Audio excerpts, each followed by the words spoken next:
Boa noite a todos, que Jesus nos abençoe. A palestra da noite de hoje, ela tem como tema Família, onde começa? A palestra será ministrada pelo nosso amigo e irmão em Cristo Edson Garcia Botelho. Então, meus irmãos, vamos orar? Senhor Jesus, amigo de todas as horas, de todos os momentos, bons ou ruins, está sempre a nos orientar, nos amparar e nos impulsionar sempre à frente, avante, sempre com as melhores palavras e os melhores sentimentos. Gratidão pelo mentor da nossa Casa Espírita Caminho da Luz. Gratidão aos anjos guardiões que guarda aquele templo de oração com tanto amor, com tanto desvelo. Nesse momento, onde estamos todos ligados num só pensamento, num só sentimento. Sentimento esse de amor. Que Jesus, o nosso irmão amigo, possa abrir ainda mais o nosso canal da inteligência para que absorvamos tudo que será falado pelo nosso amigo e irmão Edson. Que Jesus ainda possa intuir o Edson para que ele fale para nós as melhores palavras e os melhores sentimentos. Senhor Jesus, irmão amigo, nos abençoe, Jesus, nessa noite tão especial da palestra. Que hoje, que nesse momento, só o Espírito Santo de Deus possa nos fazer companhia. Então, Jesus, eu te convido, fique conosco, hoje, agora e sempre. Que assim seja, Jesus, graças a Deus. Boa noite, meus irmãos. Muito grato por estar aqui esta noite para que possamos fazer algumas reflexões em torno da nossa doutrina espírita. E isso para nós nos alegra muito, e esse contato com os amigos aqui de Nova Londrina, de Itaúna, é muito gratificante. Nós escolhemos esse tema, nos veio à mente, justamente porque agora, domingo próximo, nós temos o Dia dos Pais. Eu aproveito para parabenizar todos os pais que estão presentes. Quem não é pai, tem pai, leve o nosso abraço a todos os pais, porque eu vi na televisão esses dias, propaganda, falando do evento, no Dia dos Pais, diz então, achei muito, muito legal, que quando nasce uma criança, nasce um pai. E é verdade, porque só sabe que é pai quando tem um filho, né? O que é ser pai, o que é ser mãe, né? Mas então, como a data é Dia dos Pais, quando nasce um filho, a partir daí que a gente é pai ou mãe. E é muito importante. E lembrar da questão da família. Por que existe a família? Essa importante célula, que é a célula máter da sociedade. É uma definição sociológica. A família é a célula máter. E é uma realidade, porque a sociedade é formada pelas famílias. Então, quando a nossa irmã aqui falou que nós temos problemas, a nossa sociedade está com problemas, sim, está. Sabemos pela doutrina espírita que isso aí faz parte do momento que nós estamos vivendo, temos muito que trabalhar ainda. Mas é dentro da família que nós forjamos os cidadãos que vão para a sociedade. Ela que produz todos aqueles que vão ali formar a nossa sociedade, nosso país, o nosso globo. Nas diversas áreas que nós vemos as problemáticas. mas na família que nós vamos trabalhar o cidadão. Por isso que a família é tão importante. Já há anos atrás, Adolf Huxley, ele que é ele trabalha muito na área da sociologia, isso lá nos anos de 1940, 1950, quando a população começou a ter aquela evolução muito grande da sociedade, e ele achou que a família estava muito transtornada e que para o futuro a família não passaria a existir mais. Os laços de família se relaxariam pela tecnologia, por tudo aquilo que estava acontecendo, os filhos saindo de casa, indo para os estudos fora e depois perdendo os vínculos, toda a tecnologia que nós vemos hoje nas redes sociais e surgindo aí na área da ciência, a fecundação in vitro, então muitas vezes tendo o pai, não saber quem é o pai, tudo isso aí, naquela época ele vislumbrou uma quebra da família, mas na realidade, graças a Deus, a família ainda continua forte, apesar das diversas formas que nós temos hoje de família, mas sempre o vínculo principal é o amor. O amor continua. Então, a família é essa célula máter. E no Livro dos Espíritos nós temos a questão que Kardec faz aos espíritos. O que seria para a sociedade, o que representaria para a sociedade o efeito da dissolução da família? Se a família houvesse essa dissolução, como previu Adolfo Huxley. E os espíritos respondem, então, que seria uma recrudescência do egoísmo, ou ao egoísmo. E nós sabemos que, pela informação espírita, que as piores chagas para a nossa humanidade é o orgulho e o egoísmo. Tudo que nós vemos aí no problema na sociedade é o orgulho e o egoísmo. É isso que leva à guerra, é isso que leva à miséria, é isso que leva a tantas dificuldades na nossa sociedade. Porque isso são pensamentos materialistas. E o materialismo é o que vive na nossa sociedade. Que Allan Kardec falou que era a principal função ou missão da doutrina espírita, é combater o materialismo. Porque é dentro do materialismo que é gerado o egoísmo. Então, por que existe a família? Primeiro raciocínio, que é lógico até, a preservação da vida. Então, nós vemos que é dentro da família que nós nascemos e os primeiros protetores nossos são os nossos pais. É questão de preservação. E isso acontece desde a época que nós vivíamos ainda lá nas cavernas, como diz a ciência, como quando descemos da árvore. As primeiras noções de inteligência dos primeiros seres, os primeiros macacóides que demonstravam alguma inteligência, já começaram a fazer materiais, lanças para caça, coisas de utilidades domésticas. A família já começou a ter importância. A proteção, a junção da família. E com o desenvolvimento, depois, com os seres, a evolução, com a encarnação de espíritos, que a doutrina espírita nos traz, esses seres foram evoluindo. Nós começamos lá com o homem de Neandertal, depois, antes os australopiteecos, depois o homem de Neandertal, aí o homem sapiens, e agora nós somos o homem sapiens sapiens. E estamos muito bem de inteligência. O homem sapiens quer dizer o homem inteligente. O que caracteriza nós é a inteligência em relação ao que nós éramos anteriormente. O nosso cérebro, hoje ele é diferenciado dos nossos ancestrais. Então, intelectualmente, nós estamos muito bem. Nós vemos aí pelo nosso mundo, a tecnologia de hoje, a gente nem consegue acompanhar mais. Agora, com essa inteligência artificial, não sabemos nem onde vai parar a questão da ciência.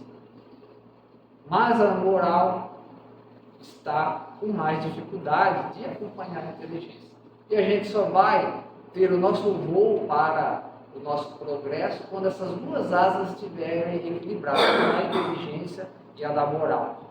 E é a questão moral que nós temos que os missionários de Deus, de Cristo, que é o governador do nosso planeta, têm vindo a trabalhar justamente a questão da moral do nosso planeta, de tempos em tempos.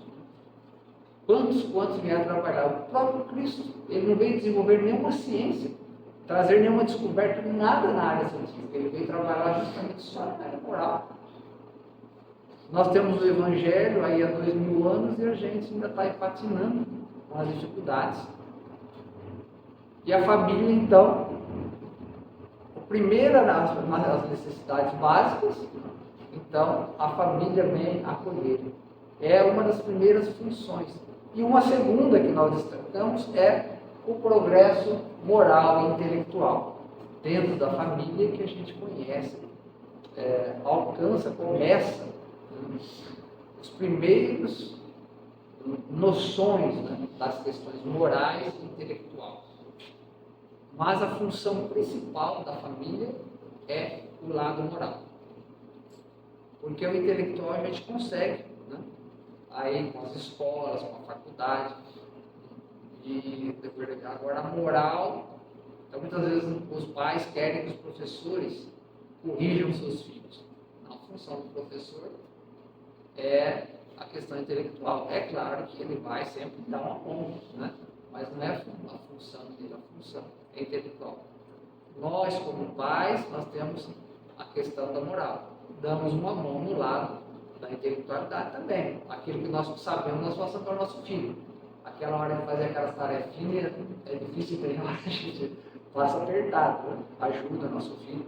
Mas a nossa função é ali, mais na questão moral. E a família é exatamente o exemplo que leva a criança. Porque a palavra, ela convence, mas o exemplo, ele arrasta. E na família, o principal é o exemplo. Nos lembramos do nosso Senhor Jesus Cristo, que ele parou esses 2000 anos aí, seu evangelho, porque, acima de tudo, ele foi exemplo, além das palavras, além do que ele deixou no evangelho. Imaginemos se Jesus tivesse falado uma coisa e feito outra, o evangelho nem existiria. Mas ele, até o último momento, ele exemplificou tudo aquilo que ele fez. Ele falou todas as suas pregações muito sobre o perdão. E até na cruz ele pede para que Deus nos perdoe, porque nós não sabíamos e nem sabemos o que fazemos ainda. No último momento ele ainda continua dando as lições que ele pregou e dando o exemplo ele pregava na cruz. Vejamos que a família tem esse principal. Como você vai ensinar uma coisa no campo da moral para o seu filho, se você não tem aquela autoridade, porque você faz o contrário. Nos lembramos uma vez Gandhi, Mahatma Gandhi, as pessoas procuravam para se aconselhar e uma certa feita uma mulher, uma mãe, levou o seu filho para que desse um aconselhamento para ele, a Gandhi. E ela enfrentou uma filha enorme, levou uma semana para chegar até o local onde estava Gandhi. E quando estava frente a frente com o Gandhi, ela e seu filho, aí ela contou o problema do filho dela, que ele comia muito açúcar. E ela estava preocupada. Aí Gandhi falou, olha, volte daqui 30 dias. Mulher, mas, bom, fazer o quê? Gandhi falou, ela foi embora daquela dificuldade, aí voltou daí 30 dias, toda aquela mão de obra, as viagens, enfrentou aquela fila longa até chegar na frente do Gandhi. Aí Gandhi olhou para o menino e falou, meu irmão, minha criança, pare de comer açúcar porque isso faz mal. Aí a mãe ficou, como diz aqui, pegou na partida, né? Ficou, mas tudo isso para você falar só isso para o meu filho, por que não falou há 30 dias atrás? Eu tive que retornar aqui de novo para você falar isso. Ficou bravo com o Gandhi. Aí Gandhi levantou, olhou para ela, é que há 30 dias atrás eu comia muito açúcar. E agora eu não como. Então, para falar com o seu filho, eu precisava me disciplinar. Então, vejam que é o exemplo. Apesar que ele poderia falar, mas não ser levado igual Gandhi, ele não iria mentir. Então, ele precisou se corrigir para aconselhar. O exemplo é isso daí, ele arrasta. As palavras você pode falar, elas muitas vezes são jogadas ao vento, mas tem que estar selada com o exemplo. E a primeira escola que o Espírito, quando encarna, ele recebe, é a família. Ali que tem as primeiras noções de tudo, nos diz Raul Teixeira. Os primeiros professores são os pais. Vejam a importância da família em relação ao Espírito reencarnante, o Espírito que está chegando no planeta para que ele possa, então, continuar o seu aprendizado. E Pitágoras traz uma mensagem muito importante em relação à família, questão da educação. Ele diz: eduque a criança e não precisarás punir o adulto. Veja que interessante. Quando nós tivermos uma educação de primeira qualidade, tanto na questão das famílias e dentro, é claro, nas escolas, uma atenção total em relação ao ser total, não ao ser em uma parcela, mas ele total, moral e intelectual, nós teremos cidadãos de bens e não precisaremos punir depois eles. Vejam as cadeias abarrotadas, que não cabe mais ninguém. Quanto sofrimento e quanto investimento precisamos para corrigir uma coisa que talvez lá na infância, se tivesse uma preocupação maior, é claro, que muitas vezes o pai vai fazer de tudo e não vai conseguir, isso é normal acontecer, normal entre aspas, né, que pode acontecer. Então, se o pai fez de tudo o que estava ao seu alcance, ele pode ficar com a consciência tranquila. No livro do Evangelho segundo o Espiritismo, nós temos, Santo Agostinho traz que a cada pai e a cada mãe será cobrado por Jesus: o que fizeste do filho que eu enviei e deixei em tuas mãos. Se por tua causa ele entrou por caminhos escuros, será uma punição para você vê-lo no sofrimento. Vê-lo sofrer. Então nós temos no Evangelho segundo o Espiritismo. Eduque para depois não termos que punir. E a educação, ela transforma, realmente, nós sabemos disso. Nós sabemos que ela transforma. Licurgo, um grande filósofo, como Pitágoras, viveu Pitágoras 500 anos antes de Jesus. 500 anos antes de Jesus ele já estaria. Tinha essas deixas tão importantes para nós. E Licurgo também era menos conhecido. Ele fez trouxe muita contribuição à época, principalmente na área da educação. Uma vez foi convidado para fazer uma palestra sobre educação. E ele então falou: eu faço a palestra, só que me dê um ano. Pedi um ano para fazer essa palestra. O pessoal estranhou, porque ele, com o conhecimento que ele tinha, já podia começar a falar naquele momento. Aí, dado o prazo, chegou o dia, Licurgo está à frente a uma palestra enorme, um auditório enorme, e todo mundo expectante para ver o que Licurgo ia falar.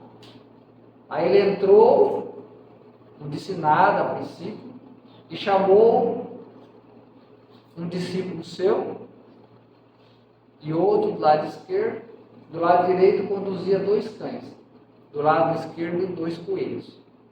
Aí ele pediu para que um dos seus discípulos que conduzisse o coelho soltasse o coelho. Aí o coelho começou a andar ali, aí pediu para que o outro soltasse o cão. O cão imediatamente foi por cima do coelho e estraçalhou o coelho frente à plateia, que fechou até os olhos numa cena terrível. Retirada toda a cena, Licurgo continuou quieto, pediu para que o outro soltasse o outro coelho. Imediatamente para que soltasse o outro cão. O povo já ficou todo mundo apavorado, ninguém sabia, uns queria sair, outros fechavam os olhos, Aí o cão correu em direção ao coelho e começou a brincar os dois. O coelho rolava por cima do cão, o cão brincava com o coelho. Aí o coelho então começou a falar: por isso que eu pedi 1 ano para fazer essa palestra sobre educação, para que nós pudéssemos educar esse cão que, acima, superando os seus próprios instintos, ele então passou a respeitar o coelho. Se nós podemos fazer isso com um ser irracional, o que não poderemos fazer com seres como nós que possuímos a inteligência? E assim ele discorreu a sua palestra por horas.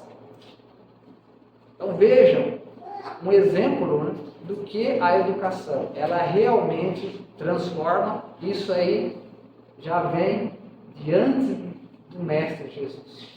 Imaginemos.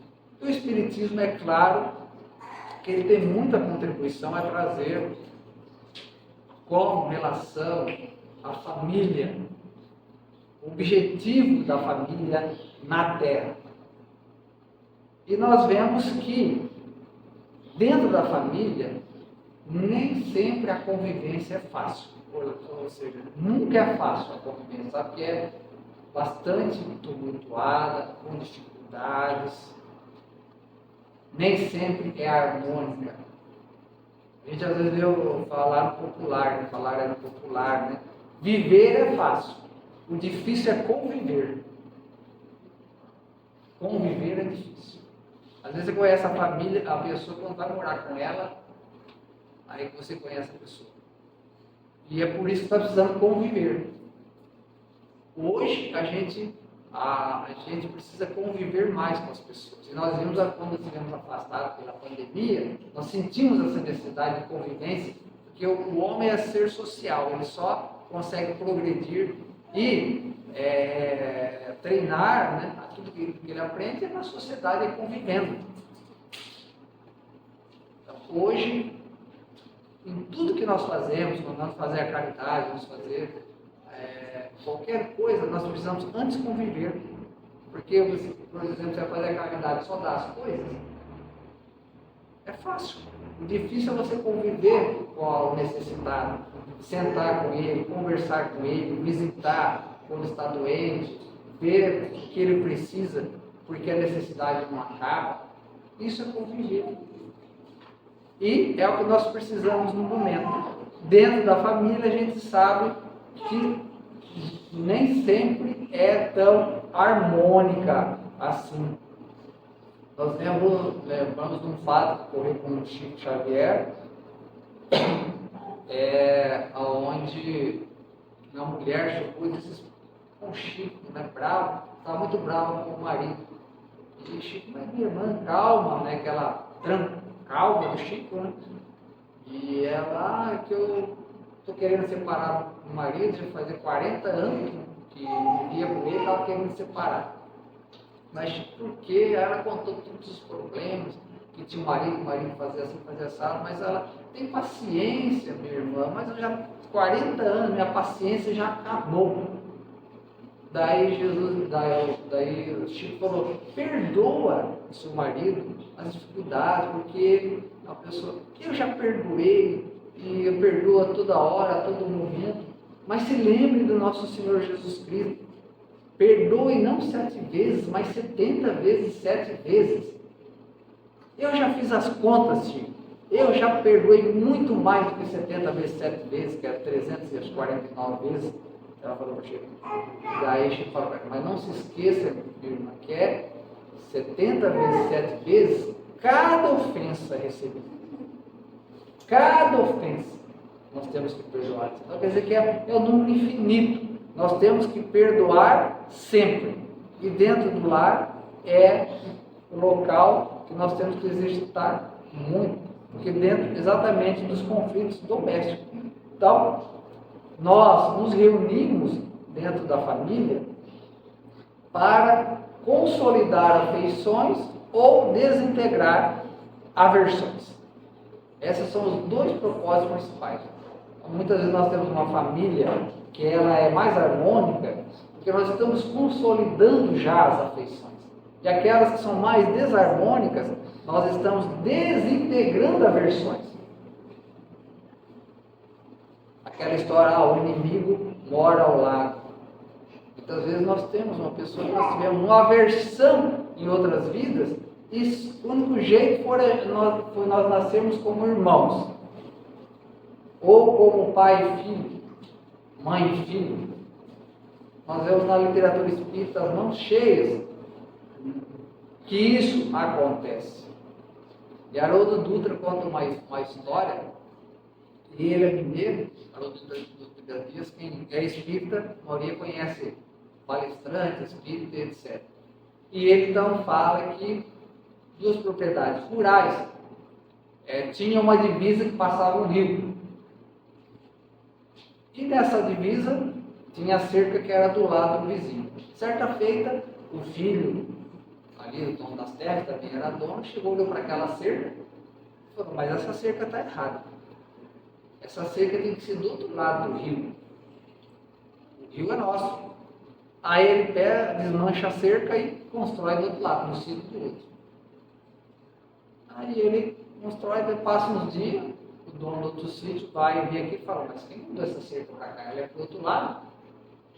Aí ele vai lá tomar conta com o vizinho. Aí eles brigam e saem e tal, e bala para cá, bala para lá, morrem os dois. Vão para o plano espiritual, aí chega lá, mas os encarregados da reencarnação: o que eu vou fazer com vocês? Por causa de uma cerca, acontece isso daí. Vamos fazer o seguinte, então eu vou trocar vocês dois de família. Você vai para a família de lá, nasce mulher, e você nasce na família de cá. E trocou. Aí nasceu, cresceu, aí o que estava a cada cerca foi para o lado de lá, aí a cerca estava do lado dele. E olha para a cerca, mas essa cerca está errada, por que ela está desse lado? Ela tem que ser do outro lado. Aí ele vai, muda a cerca de novo. Acontece, desentendimento, os dois morrem, passa para o plano espiritual. Aí os mentores, mas já está indo para 200 anos e vocês não conseguiram se acertar. O único jeito, então, vocês vão nascer na mesma família como irmãos. É a única forma. Pelos laços de sangue. Aí para ver se consegue estabelecer um laço espiritual. Na família, nós temos então, um caso de desintegração de aversões. Aqueles casos complicados que nós temos na família, que às vezes chega no centro espírita as pessoas pedindo aconselhamento, atendimento fraterno, as pessoas buscam muitas questões, buscam os psicólogos muitas vezes, né, Cleber? E para tentar entender por que aquele problema com o seu irmão, com a sua mãe, com o seu pai. E muitas vezes você não encontra uma causa na vivência atual, está na vivência passada, como nos diz no Evangelho. Muitas vezes nós temos a consolidação de afeições. E quando Jesus vem nos trazer aquela ideia de Deus, Pai, um Deus amoroso, se a gente entender bem a mensagem do Cristo, que foi a inovação que Jesus trouxe em relação às crenças, em relação àquele Deus, o Senhor dos Exércitos, ou aqueles outros povos que acreditam em vários deuses, na Índia mesmo tem mais de 1000 deuses, e Jesus veio falar de um Deus único e Deus Pai, lá que Moisés já tinha falado, o monoteísmo. E Deus Pai então nos remete a entender o quê? Que todos nós temos um único Pai, então todos nós somos irmãos, é a fraternidade universal. Quando entendermos isso aí, Jesus já nos trouxe há 2000 anos atrás, é o paraíso na terra, porque está estabelecida a fraternidade.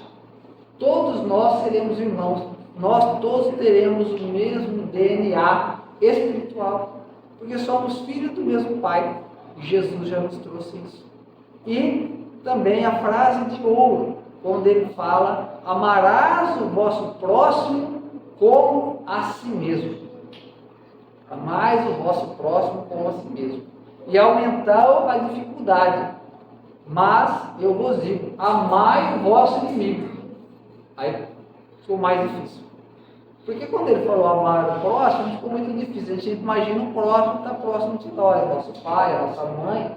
E exatamente é o papel da família. Já a gente treinando esse amor com o nosso pai. A gente imagina só isso daí. Oh, nosso amigo. Mas aí é muito fácil. Jesus depois fala que é fácil. O difícil é você amar aquele que é o seu inimigo, vamos dizer, entre aspas, aquele que te causa problema, que te causa dor de cabeça no trabalho, em casa, no estudo. Isso é difícil. E isso que diferencia o cristão.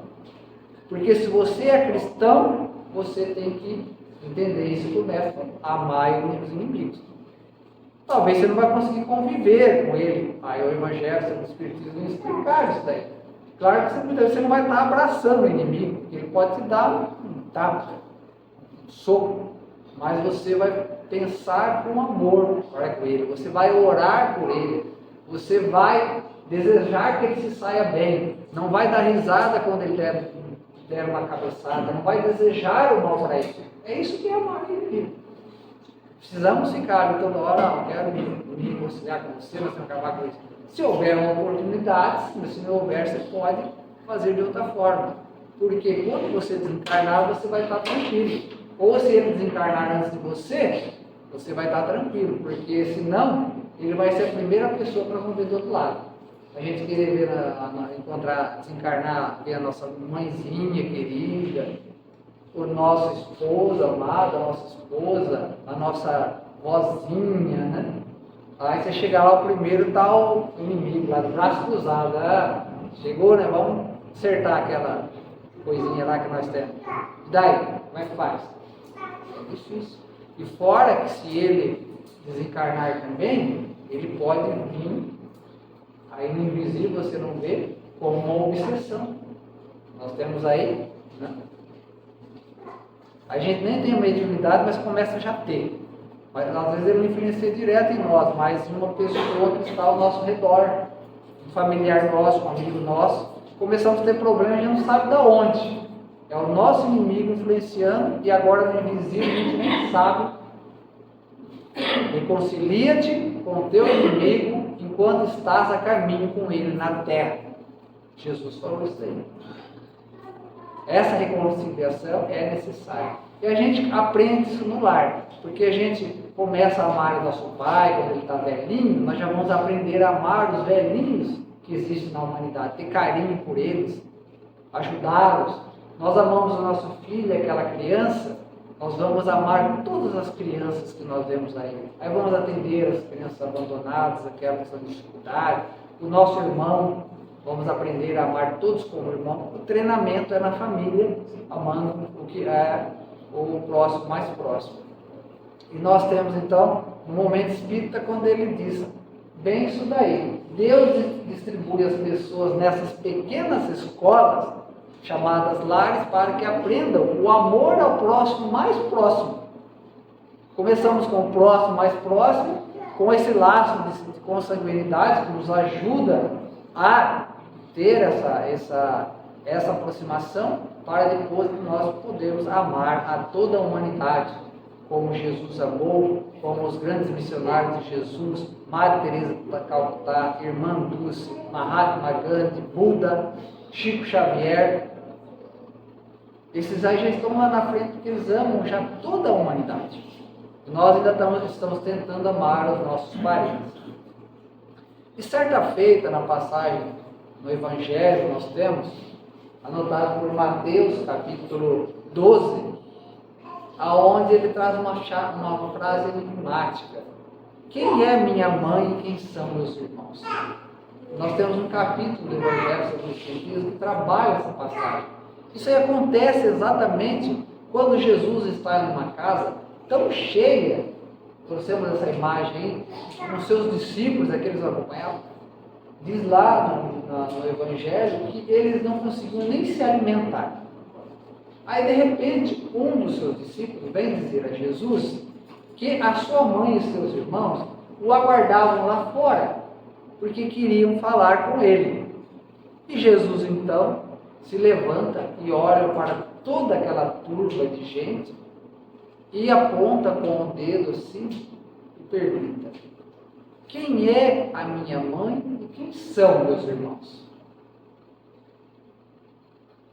e apontando para as pessoas que estavam lá: aqui estão a minha mãe e os meus irmãos.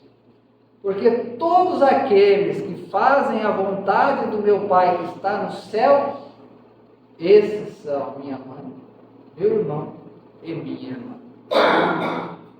Quem vê essa passagem, muitas vezes fala: Jesus estava pondo de lado a sua família, a sua mãe. E quando lembrando, né, Maria de Nazaré, a mãe de Jesus, será que Jesus estaria? Jamais. Aquele que falava, né, e já na lei antiga tinha: honrai o vosso pai e a vossa mãe, não estaria se contradizendo nesse momento. Ele quis, porque Jesus aproveitava todas as oportunidades, que teve só 3 anos para passar o seu evangelho, para trazer uma lição. E nesse momento ele trouxe então uma lição, falando então da diferença da família espiritual, como tem no evangelho, da parentela corporal e a espiritual, assim que o evangelho sobre o espiritismo analisa.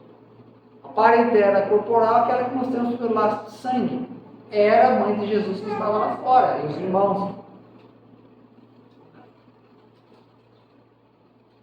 E aqueles que estavam ali, que Jesus estava falando: aqui estão meus irmãos e minha mãe, a família espiritual. Ele aproveitou para trazer esse exemplo. E a doutrina espírita nos traz muito claro.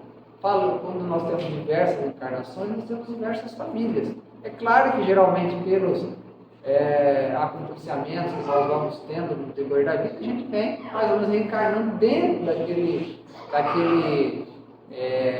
grupo que nós vamos gerando no decorrer da reencarnação. Muitas vezes nós vamos criando dificuldades, mas conforme a gente vai ampliando o nosso leque, a nossa família espiritual ela vai aumentando, ela é muito grande, muito maior do que a nossa família. E isso vai acontecendo quando nossa espiritualidade estiver mais avançada, estiver mais progredido, nós seremos familiares, a família terrestre. Todos nós seremos irmãos. Nós seremos pai de todos, mãe de todos, na questão do carinho, na questão espiritual, claro que não na questão consanguínea. Vejam a importância do ensinamento. Então, muitas pessoas falam que a reencarnação, ela corta o laço de família, mas não, ela aperta mais. Aí nós temos um monte de família, um monte de pais diferentes depois das encarnações. Não, é ao contrário. Nós vamos treinando cada vez mais esse amor com o pai e o amor com a mãe. E sabemos que as programações nossas reencarnatórias são todas ligadas às nossas necessidades anteriores. E isso aí então vai apertando cada vez mais o laço das famílias, na ideia de uma família universal, que é o objetivo aqui do progresso do nosso planeta Terra. Então o Evangelho nos traz que não são os laços da consanguinidade os verdadeiros laços da família, e sim o da simpatia, o da comunhão de ideias, os quais prendem os espíritos antes, durante e depois das suas encarnações. Esses laços nós vamos construindo em cada encarnação. Vamos aumentando esses laços até nós chegarmos como esses grandes missionários que estiveram na Terra, que eles amavam a humanidade inteira. Faziam de tudo para ajudar todas as pessoas. Madre Teresa de Calcutá, uma vez ela estava atendendo a um senhor que possuía hanseníase. O seu corpo estava todo ensanguentado, cheio de chagas, feridas abertas, que ela retirou do montúrio de lixo. Tinha sido jogado no lixo. Levou para a sua entidade, estava no quarto, pinçando aí as feridas, limpando, lavando esse homem, dando banho. Aí chegou uma pessoa que costumava visitar de vez em quando ela, era até um repórter. E quando ele entra na sala e sente aquele cheiro que era terrível, de material orgânico putrefante, ele já tampou o nariz e olhou ali para Maria Teresa ali, limpando, passando panos naquela, uma imagem assim. Daí ele fala para a Maria Teresa: minha irmã, nem por $1 milhão eu faria isso aí. E ele falou para ele: meu irmão, eu também não faria por $1 milhão. Por quê? Diferente dele, ela fazia de graça. E ele nem por $1 milhão. Então veja a diferença dele para Maria Teresa de Calcutá. É a nossa diferença, de nós para ela. Porque ela amava toda a humanidade. Vindo de uma família, amava-os também, com certeza, mas ela já conseguiu alcançar. Então a família é essa escola onde podemos aprender a amar umas poucas pessoas para um dia amarmos a humanidade inteira, como nós falamos. E justamente na família nós temos a condição de atender essas necessidades e aprendemos a questão da moral, do caráter e da ética. Falamos de Maria Teresa e temos uma frase muito interessante quando ela fala: quer fazer algo para promover a paz no mundo? Veja, o que você poderia pensar? Maria Teresa quer fazer algo? Imagina ela olhando para você falando: quer fazer algo para promover a paz no mundo? Vá para a sua casa e ame sua família. Como ela acha importante falar, elevar a família nessa importância. E é exatamente o que nós falamos. Que todos aqueles que estão guerreando hoje, eles têm uma família.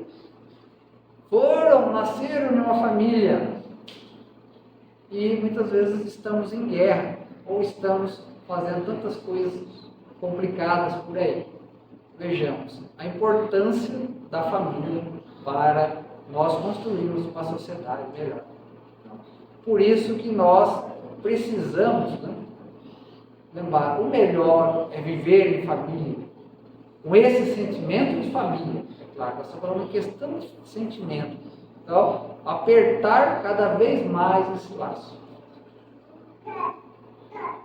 Quanto mais nós apertarmos, nos unirmos em família nossa consanguínea, e a expansão para a família, cidade, o estado, o país e o nosso globo, nós estaremos então atingindo o objetivo de Jesus. E Joana de Anjos nos traz que todo o tempo possível deve ser aplicado na convivência familiar, através dos diálogos, dos exemplos, tornando-se o método mais eficaz de educação. Nós sabemos que hoje nós temos tantas coisas para realizar, principalmente nesse mundo moderno, que nós temos que dar atenção a tantas coisas, e a gente está sem tempo, deveria estar com mais tempo, porque antigamente a gente lavava a roupa no tanque, hoje tem a máquina que você coloca lá, a louça que você coloca lá, hoje você traz muita coisa pronta para a geladeira, você tinha que escrever carta, agora você manda um WhatsApp, você se deslocava lentamente, agora você tem meios de transporte muito mais rápido e estamos com menos tempo. Era para nós termos ganhado mais tempo, mas não, está todo mundo, hoje você pergunta para uma criança de 8 anos, ela está sem tempo. Aí você fala muito com ela, fala: estou estressada. É desse jeito. As crianças de 8 anos estão estressadas, mas a sociedade nossa hoje forjou isso. A gente precisa aprender a lidar com tudo isso daí, para que nós possamos desenrolar a nossa sociedade, a nossa família, a nossa sociedade. E Divaldo, ele nos traz que educar é viver com dignidade, deixando que se impregne nos conteúdos com vigor aqueles que participam da convivência doméstica. Novamente, destacando a importância da convivência. dizemos, viver é fácil, conviver é que é difícil. E é isso que nós precisamos aprender. E muitas vezes é causa da nossa encarnação e muitas do nosso atraso. Às vezes, se nós estivermos fazendo direito, nós vamos ter que voltar em uma outra vida para fazer tudo de novo. E acrescido de juros e multas. Muitas vezes nós temos as possibilidades nessa vida que era para a gente melhorar, nós melhorando na outra vida, a gente vem sem as possibilidades. Porque nós desperdiçamos, então você vai começar. É muito importante a gente lembrar dessa coisa. E para finalizar, então gostaríamos de lembrar de um poema que Divaldo ele traz, sempre quando ele encerra suas palestras. Se chama o Poema da Gratidão. Esse poema ele é de Amélia Rodrigues. Quem é espírita já há um pouco mais tempo, né, deve saber, conhecer esse poema. Ele deve ter visto Divaldo encerrar muitas palestras dele com esse poema, inúmeras palestras. E Divaldo recebeu esse poema em 1969, quando ele estava numa viagem na Argentina, na cidade de Buenos Aires. E ele psicografou, porque ele viajando, ele psicografa a mesma coisa, né? Ele vai para o hotel, vai para o hotel nas madrugadas, e ele psicografou esse poema da gratidão. Então, esse poema, ele vem agradecer a Deus por todas as possibilidades que nós temos. Ele agradece pela visão, porque nós temos a visão, podemos enxergar tantos que são cegos. Agradece pelos ouvidos que nós escutamos, todas as melodias terrenas e tantas coisas, o choro de uma criança, uma melodia, o canto de um passarinho, tantas pessoas que não nos ouvem. Pelos braços, pelas mãos, pelas pernas que nos levam onde a gente quer e tantas pessoas são aleijadas. Ele vai agradecendo e falando que numa outra vida, numa vida além, essas pessoas serão compensadas. Não é? Se tiverem vencido bem a sua aprovação. E no final ele encerra agradecendo pelo lar, mas não o lar, as paredes do telhado, o lar no sentido de família.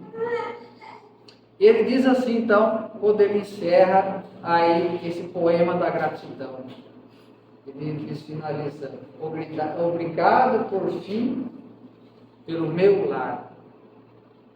É tão maravilhoso ter um lar, e não importa se esse lar seja uma mansão, uma favela, um bangalô, uma taberna, um ninho, um gravado de dor, uma casa no caminho, ou seja lá, o que for. Importante que dentro dele exista a figura do amor.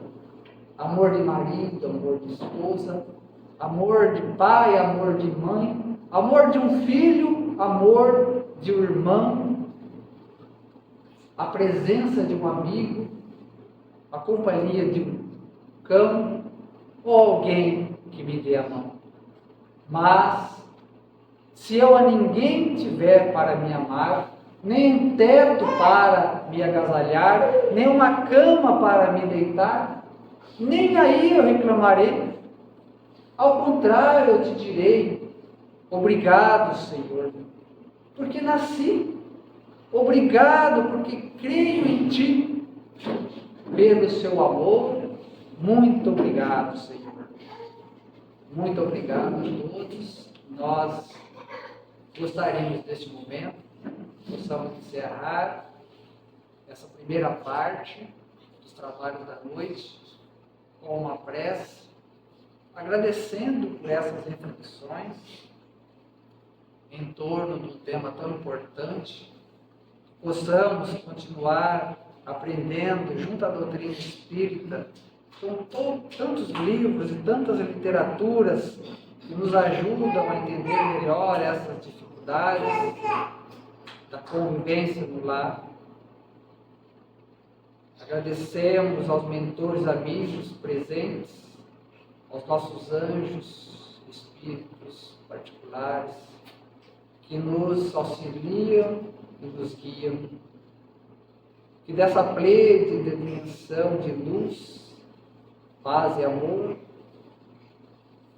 possamos trazer para os nossos pensamentos e sentimentos, e que no decorrer de mais esta semana, no dia a dia e nas dificuldades dos relacionamentos, no trabalho, nas nossas tarefas, que são inerentes às realizações que temos a realizar, enquanto espíritos encarnados nesse planeta de provas e expiações, possamos nos melhorar, para que no dia de amanhã ter a alegria de avançar mais 1 ou 2 degraus no nosso progresso espiritual. E que o nosso irmão maior, mestre e amigo Jesus, possa nos amparar agora e sempre. Que assim seja.